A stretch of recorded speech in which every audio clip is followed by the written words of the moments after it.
Morning, everyone. Thank you for your time. I'm actually going to help the organizers a bit by cutting short my presentation because I see we are running 30 minutes behind schedule. So it might help them to keep the conference going on time. A couple of years ago, I stopped doing the dog and pony show because if I showed the PowerPoint, most people neither listened to me nor to the PowerPoint, and nothing got registered. So I have been following this style of just talking through things rather than showing pictures. I represent Lonely Planet. Started Lonely Planet in India from scratch way back in 2011, and we are going well. The organization is 40 plus years old, started by two people, Maureen and Tony. And it was at one point of time owned by BBC 100%, and then recently has been purchased by a single owner in Tennessee, Nashville. From the previous discussion, I wanted to mention that because of my experience in BBC, ethical audit of hotels is something that I do for no fee, because I like to help smaller entrepreneurs get through their processes. So ethical audit is not expensive. Ethical audit is cheap. You can make sure that your hotel is all kinds of safety measures are enforced.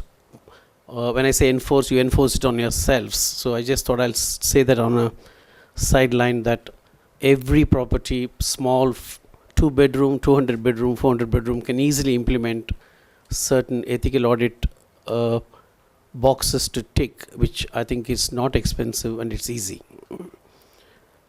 We have a number of products. One of the things I also don't like to do is to do marketing, but I was asked to speak a bit about my organization, so I'm forced to. We have a huge community. We have 4 or 5 different sets of products that we help traveler to have a great experience. There is a huge trust in our brand. We do print, we do digital, we do online content, we build community, and we also have a huge social media following. Just to give you one number, we have 5 million ebook downloads, and we have 1.6 million newsletter followers. We have 6 million Twitter followers, and we have already 1.7 million on the Instagram, which is a new media which is growing at a pace that nobody is able to catch up. Coming to sustainable tourism, I'm going to thoroughly enjoy what I'm going to say here. Happy to take questions at the end of it. I don't think I'm going to say anything new, because I think most people are reading about it. Most people are getting updated information on it. They want to be in it. So maybe I'm not going to say something new. But I think what we need to do is, in my opinion, is to go beyond words. I think currently most of the conversation is happening in words, and I think we need to look at how can we convert them and make them in a sort of an actionable things. So how do we review, or how do we introspect? I mean, that's where the important comes. So everybody uses the word reduce, reuse, recycle, absolutely easy. For instance, if I gave you a thinking exercise, which you don't have to do now, but you can do it at the end of the conference, from transporting yourself to this conference yesterday, or some of you maybe today, to the end of conference, if you can look at what are the environmental consciousness that you carried through that trip to attend this MICE conference. It'll be interesting for you to go back and see what could have been done. I have some observations about this room itself. It may be Taj, it may be the organizers, but I shall certainly mention that. I think the earlier speakers talked about profitability and sustainability being challenges. But I think where we are talking about is not about not making profitability, but the overreach enthusiasm to make profitability at the cost of sustainability. So we're not saying nobody should make profit. Do make profit, do be sustainable, but you're not going to say that I'm not sustainable because that's what I'm have a problem with. So it's the overreach that we talk about, right? So for us, it's important in these side of conferences to talk about how do I try and improve the livelihoods of people around my property, around my point of interest, what kind of interaction between me and the community that I can have. Those are the kind of issues gatherings of this nature must be discussing and carrying it back. The reason I'm saying this because if you had read New York Times about 3 or 4 days ago, it said it's freezing in North America, it's burning in Australia. And you know that this is a year of complete breakdown of the weather. Complete, absolutely. And why do we have to discover it now? We knew it was coming. Now, why am I saying this?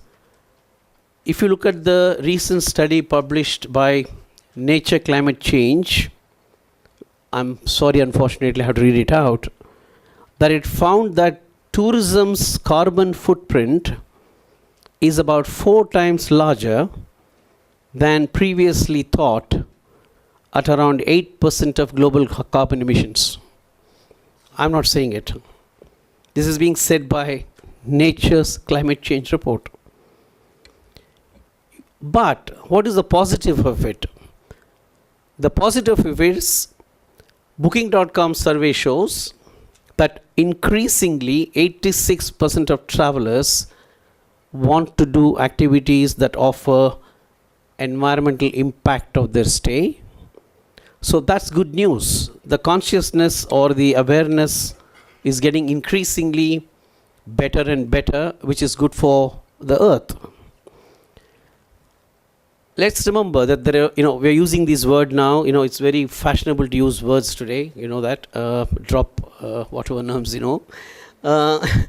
But responsible tourism didn't start here. It started in a small village where the villagers started protesting about taking away their freedom and their food and their livelihood, and that's where the responsible tourism started.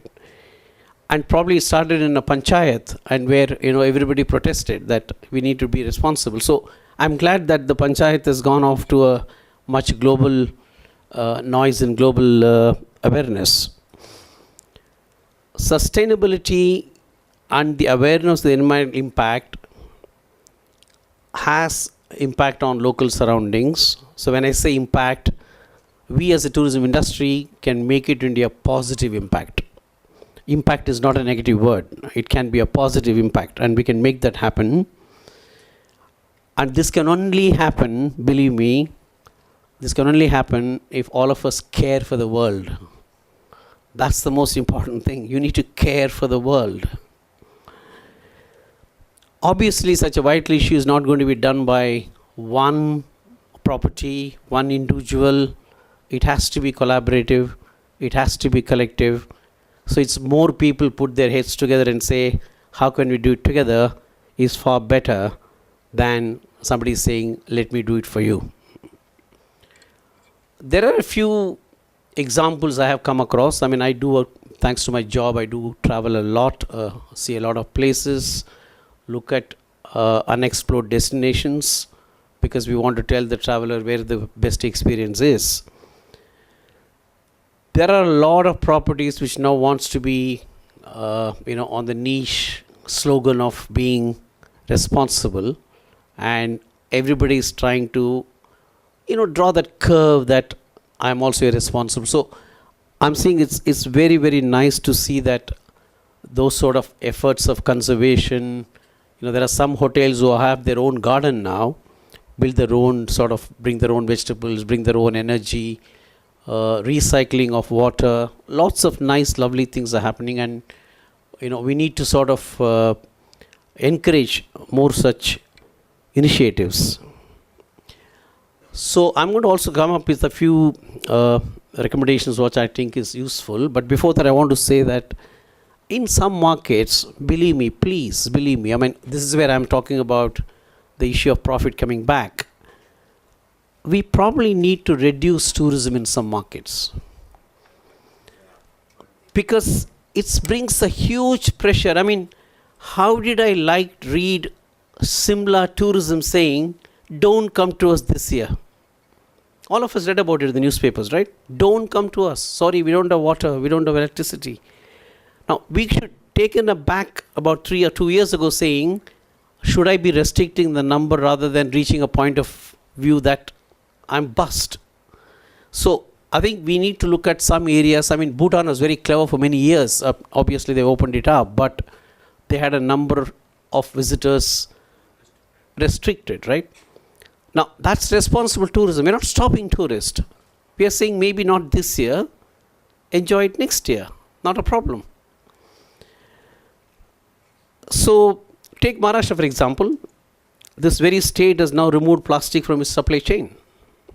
Now, clearly the waste management guys are dancing, saying, I have less work now, right?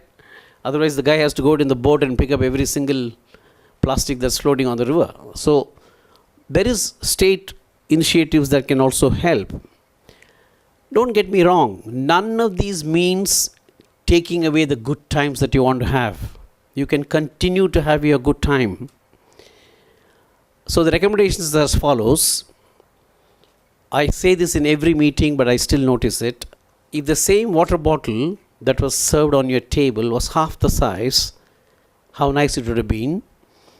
And in conferences, why can't I start the conference with saying, good morning everybody, we're going to start the conference this morning.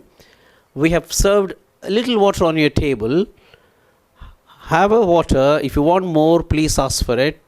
May I also request all of you not to leave behind that water. Nothing wrong with that announcement. It can be a responsible announcement. Now, how many of you have ever taken back a writing pad from a conference? Why can't we encourage people to bring their own writing pad? What's wrong in it? Now, how many of us know that we now have pencil manufacturers who have a seed at the bottom of the pencil? Why can't we give that pencil in the conference? Simple things, right? You're not changing the cost. You're changing the attitude. So I would say some of those things, carpooling we talk about. That's another thing I always notice. When you go into these fancy hotels to have buffet, you'll never see an Indian stuff. You have to deal with a Western dessert or, and the people who come to us, visiting us, are always looking for Indian stuff, right? And then you're going to go asking for, can I specially order for my visitor from the UK one gulab jamun, please, because it's not on the menu, right? Now, why can't we look at traditionally sourced local menus to be included in your buffets, in your food? It's going to help the guy who's sitting next door to the hotel and feel good about, I want more conference to happen because I'm going to sell more of my vegetables into this hotel. It's very easy. It's not rocket science. So I would say tourism has rich heritage, rich local culture, great opportunity to meet the local community. For example, I'm on the FICCI Publishing Committee. There what we do is that whenever a speaker comes, and we saw some mementos were being given away, that's fine. But at FICCI, we plant 5 trees for every speaker who speak on our behalf. And we actually tell them where the trees are being planted. So we actually give them a green certificate saying, thank you for speaking for us. Here are 5 trees on your behalf. We have gone and planted. Some fresh ideas. There is plenty. I mean, I'm just, as I said, I'm going to cut short as much as possible. But there is plenty of room to turn intentions to action and in a much easier way. So, it's not about, we talked about, technology where people are worried about obsolete technology. How long can I go on investing? Or the gentleman here raised the issue that I can, sort of estimate my depreciation on my carpet, but I can't estimate my depreciation on my technology. So those are not issues that come into play here. There are some much simpler issues that can be easily addressed. So I would probably conclude by saying, let's expand our aspiration. Let's make it actionable. And my last one is, let's have a guilt-free travel. Thank you very much.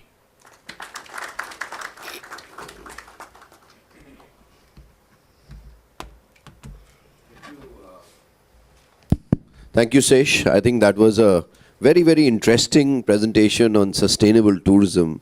And you got some very simple but very powerful insights. I think all of us were pretty wondering on each of the points which you brought across. Thank you so much for a lovely presentation. Any questions? Yes, we have 2 questions. Yeah. Use the mic. Sir, can you just little bit brief about this ethical audit? What are the components included in ethical audit? Okay. And how to happen, See, basically there are anywhere between 130 to 160 boxes to tick. Depending on your property, it can take 1 day, it can take 2 days. To make sure that, I'll tell you what's the concept of ethical audit. The concept of ethical audit is, one, safety of people who come to your premises. Have you sort of taken note that, you might have missed an issue which may be a safety issue. But when you tick the boxes, you make sure that all the boxes are ticked. Also, the concept of ethical audit, which many people don't know, is, are you squeezing one human being to make another human being happy? That's the actual fundamental ethos of an ethical audit. So, it's, as I said, depending on your property, every room will be visited, every corner of the hotel will be visited, including whether your backup generator has the green certificate. There are such lovely minor issues, but they are real issues. Most hotels, all the GM has to do is to walk around and it's staring at his face that the sticker on the fire extinguisher is expired 2 months ago. And he will be walking past that fire extinguisher every day. It's just those common sense stuff. Because when we taken the LNT certificate, leave no trash, I was told that we were the first one in India, which was very surprised. No, as I said, mine won't be certified. Mine will be more helpful. Okay, so Lisa, next question from you. I seem to All be right, bringing 2. them in pairs today. Thank you so much for your talk. It was absolutely fascinating. Thank you. And I applaud you for the work that you do. I've actually been stalking you around social media for quite some time. So Thank to you. have you in front here is it's a privilege. Thank you. 2 points that you raised, and I would just like to expand on those, is I feel you hit the nail on the head when you said that profits are great, but if we don't have a planet or an environment, all the profits in the world aren't really going to matter. So I think it's about that shift in mindset, which I spoke about yesterday, that we need to shift the mindset away from, yes, we can still make profits, but the planet kind of has to come first now with the situation that we are in at the moment. So thank you for touching on that again. The next issue that you touched on, which you've brought up now, is that of ethics. So like you said, what might be good for one person actually takes away from another person. Recently, I heard of tours a couple of months ago where you actually go into people's houses, random people's houses in certain parts of developing countries in the world. And while this is great for your westernized tourists, it kind of begs the question of, but what about the people whose lives that you're affecting, like directly? Where do their rights come into consideration? So thank you again for bringing up the topic of ethics, because that is exceptionally important and one that is often overlooked. Yeah, I think the danger is happening increasingly is because with no demeaning comment, it's more a sort of a professional comment, is that when you have financiers started running organizations, the organization increasingly focuses on money. And I think somebody in the room has to calm down them to say, yes, there is money, but there is also responsibility.